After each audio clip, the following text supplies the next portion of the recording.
Very warm welcome to news line. मैं हूं doctor Maria Zulfiqar Khan. Viewers, मखलूत हुकूमत ने 95 खरब 2 अरब रुपए का वफाकी बजट पेश कर दिया है। 7,004 अरब के जो हैं वो टैक्सेस लगे हैं। इसके अलावा 750 अरब पीडीएल की मद में जो है वो रखा गया है। अब ऑब्वियसली ये सारी जो चीजें हो रही हैं इससे महंगाई का एक तूफान बरपा होगा, लेकिन हमें क्या बताया जा रहा है, हमेशा की तरह जो आने वाली हुकूमत है वो हमें ये बता रही है कि जी जितने हालात खराब थे, जितना हमने एंटिसिपेट किया था उससे कई ज्यादा है। और मेरा ख्याल है ये तारीख का एक हिस्सा है। जो आने वाली हुकूमत होती है वो यही बताती है जितना हमने सोचा था हालात खराब है उससे कई ज्यादा खराब है। तो हम आए हैं तो पता चला है कि क्या हो रहा है, लेकिन अवाम पे इस वक्त क्या जो है वो बीत रही है और किस नहज पे चीजें जा रही हैं उसको डिस्कस करेंगे। हमारे साथ स्टूडियोज में सादिया अफजाल साहिबा मौजूद हैं, अली नवाज अवान साहब हमें ज्वाइन कर रहे हैं, पाकिस्तान तहरीक इंसाफ से आपका ताल्लुक है, साथ ही साथ अली परवेज मलिक साहब भी हमें ज्वाइन कर रहे हैं लाहौर से, पाकिस्तान मुस्लिम लीग नवाज से आपका ताल्लुक है। तो गुफ्तगू का आगाज करते हैं। उमर अयूब साहब ने आज क्या कहा, जरा प्रोड्यूसर वो सुनवा दीजिए, फिर आगे चलते हैं। ये इंपोर्टेड हुकूमत, इनके जहन में है कि 2 महीने बाद इन्होंने खुदकुशी करनी है और इनको अवाम जो है वो पत्थर मार के घर भेज दे। आपका डीजल और पेट्रोल जुलाई में अगले महीने ये तकरीबन 300 और 310 रुपए फी लीटर पे जाएगा। जो काश्तकार ट्रैक्टर चलाता है या डीजल पे अपना ट्यूबवेल चलाता है वो कहां पे जाएगा? अच्छा, अली परवेज मलिक साहब से शुरू करती हूँ। अली साहब, ये मुझे बताइए कि चलें, ये तो समझ आती है कि पेट्रोल प्राइसेस जो हैं वो एक इंटरनेशनल फिनोमेना है, लेकिन साथ साथ ये बताइए कि जो ये ऑयल रिफाइनरीज को आपने उनका जो प्रॉफिट मार्जिन बढ़ा के 14 रुपए से बढ़ा के 70 रुपए कर दिया है। और कल मेरे पास मोहम्मद जुबैर साहब थे हमारी ट्रांसमिशन में, तो उनसे जब पूछा गया तो उन्होंने कहा हाँ नहीं होना, कम हो जाना चाहिए। अब महंगाई के पिछे अवाम, आपको पता है यहाँ पे 1 रुपया भी पेट्रोल की प्राइस बढ़े तो जो डेली कमोडिटीज के आइटम्स हैं और महंगाई किस तरह जो है उसका तूफान आता है। तो इतने मतलब 54 रुपीज उनका मार्जिन बढ़ाने की कोई मंतक समझ नहीं आई। बिस्मिल्लाहिर्रहमानिर्रहीम। बहुत शुक्रिया डॉक्टर साहिबा, आपने अपने प्रोग्राम में याद किया।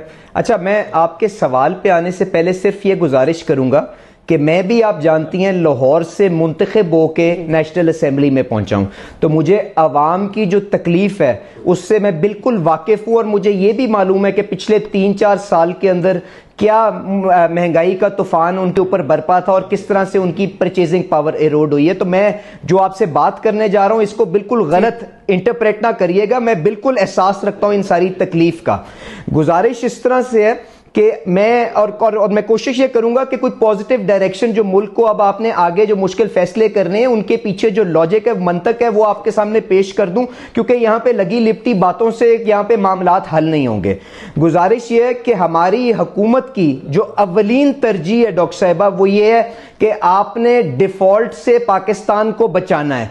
और अगर किसी को यह गलत फहमी है कि जी अगर कोई मुल्क डिफॉल्ट करता है तो उसकी अवाम के ऊपर कोई तकलीफ नहीं आती, तो मैं सिर्फ गुजारिश ये करूंगा, एक नजर के लिए पिछले 2-3 महीने के अंदर जो श्रीलंका के अंदर हो रहा है ना, जहां पे रोजमर्रा अशिया लेने के लिए लोग कितारों के अंदर खड़े होते हैं, जहां पे पेट्रोल डीजल लेने के लिए कितारों के अंदर खड़े होते हैं, जहां पे मेडिकल स्टोरों के बाहर खड़े होकर लोग कितार के अंदर पेनाडोल जैसी एक बेसिक दवाई खरीदते हैं, उनको 1 सेकंड के लिए श्रीलंका की तरफ रुख करना चाहिए और देखना चाहिए कि जब किसी मुल्क के ऑफिशियल रिजर्व्स डिप्लीट होते हैं तो वहां पे क्या सूरत हाल होती है।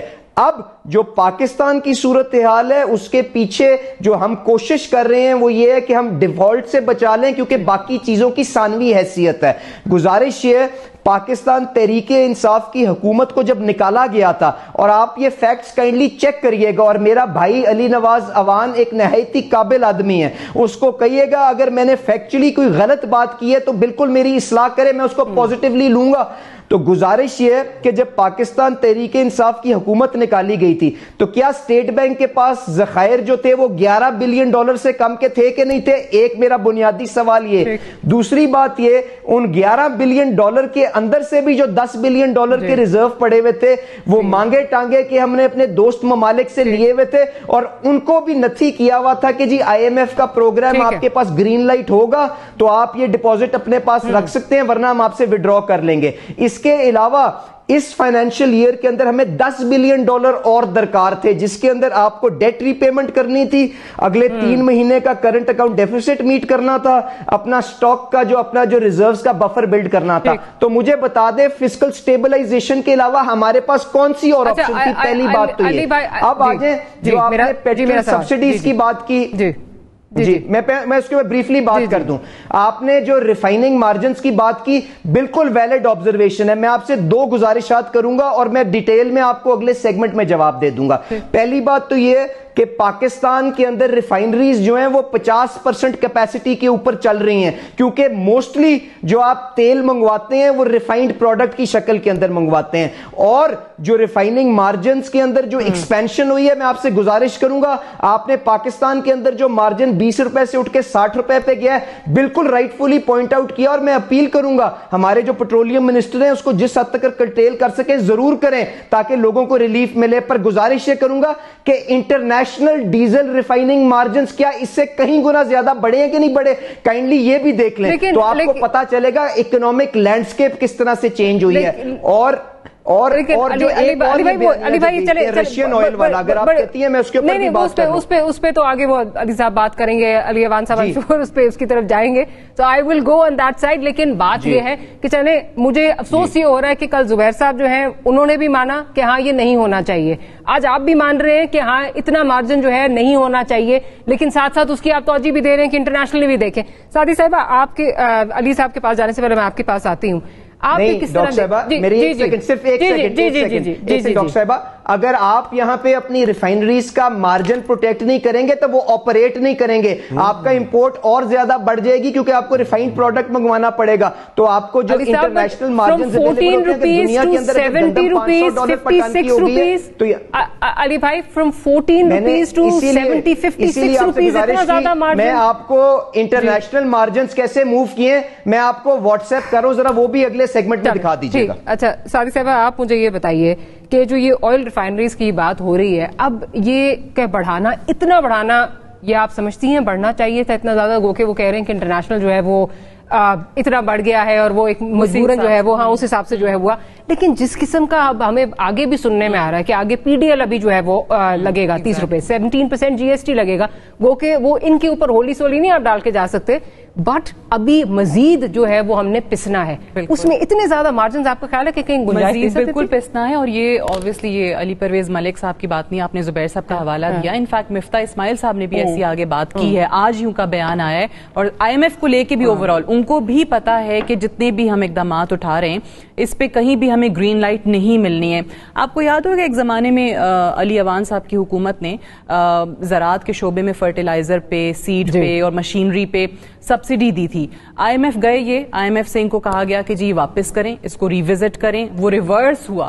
سو ابھی بھی بہت ساری چیزیں اس بجٹ کے اندر ہیں جس پہ آج بلکہ آئی ایم ایف خوش نہ ہو. انفیکٹ بالکل حکومت کو بھی پتا ہے. میں وہی بتا رہی ہوں کہ مفتاح اسماعیل کا اپنا بیان ہے کہ ہمیں اور بہت مشکل فیصلے کرنے ہیں.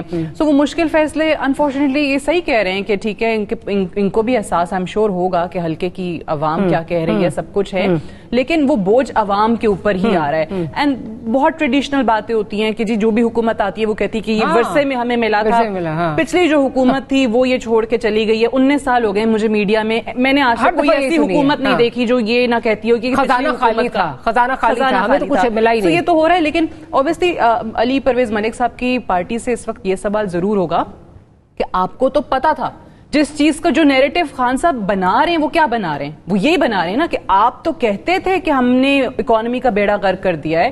بلاول صاحب جو ہیں پاکستان پیپلز پارٹی مہنگائی مارچ لے کر نکلے تھے. سو آپ تو جانتے تھے کہ انہوں نے اتنا ستیہ ناش کر دیا ہے اگر آپ کی بات مان لی جائے, اور آپ کہتے تھے کہ ہم آئیں گے تو ہم ٹھیک کر دیں گے. سو اس سے مجھے یاد یہ آتا ہے کہ مجھے اچھے طریقے سے یاد ہے شاہد خاقان عباسی صاحب نے یہ روک لیں گے, اور اس کے بعد ان کا الیکشنز پہ بھی ایک ماریا بیان آیا تھا جب انہوں نے کہا تھا کہ ہم چاہتے ہیں کیونکہ اتنی جماعتوں کا مجموعہ ہے سو زیادہ عرصہ یہ نہ چلے, ہم چاہتے ہیں, خرم دستگیر صاحب نے بھی کہا تھا ہم چاہتے ہیں کہ فوری 1-1.5 مہینے کے بعد جو ہے وہ ہم الیکشنز کی طرف چلے جائیں, بیکاز کہیں نہ کہیں آئی تھنک ان کو بھی یہ فیلنگ تھی, احساس تھا کہ حالات اتنی جلدی ٹھیک ہونے والے نہیں ہیں. لیکن what changed I really don't know कि अब कहते हैं कि जी आईनी मुद्दत पूरी करनी है, तब तक संभाल पाएंगे इसको? अब अली साहब तो बहुत कंफर्टेबल पोजीशन में, बड़ी देर बाद ना 4 साल बाद बड़ा एक ये मौका मिला है कि आराम से सुकून में जो है ना इन्हीं स्माइलिंग, वरना ये अक्सर ही अप एंड आर्म्स जब आते थे हमारे प्रोग्राम्स में। तो आप अगर रिस्पॉन्ड करना चाहते हैं अली परवेज मलिक साहब ने जो बात की उसको, या मैं अपने सवाल की तरफ चलूँ? थोड़ा बोल दूं, फिर अपना सवाल कर लीजिए।